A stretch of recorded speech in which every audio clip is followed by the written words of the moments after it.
மதுரை சித்திரை திருவிழாவிற்காக நடைபெற்று வரும் முன்னேற்பாடு பணிகளை அமைச்சர்கள் சேகர்பாபு, ஏவாவேலு, மூர்த்தி, பழனிவேல் தியாகராஜன் ஆகியோர் நேரில் பார்வையிட்டு ஆய்வு செய்தார். மதுரையில் பிரசித்தி பெற்ற சித்திரை திருவிழா வரும் 29ஆம் தேதி கொடியேற்றத்துடன் தொடங்கி வரும் மே 14ஆம் தேதி வரை நடைபெற உள்ளது.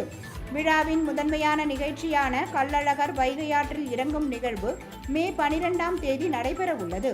கள்ளழகர் வைகையாற்றில் எழுந்தருளும் ஆழ்வார்புரம் வடகரை பகுதியில் மேற்கொள்ள வேண்டிய முன்னேற்பாடு பணிகள் மற்றும் வைகையாறு சீரமைப்பு பணிகள் குறித்து இந்து சமய அறநிலைத்துறை அமைச்சர் சேகர்பாபு, பொதுப்பணித்துறை அமைச்சர் ஏவாவேலு, அமைச்சர்கள் மூர்த்தி, பழனிவேல் தியாகராஜன் உள்ளிட்டோர் பார்வையிட்டு ஆய்வு செய்தனர்.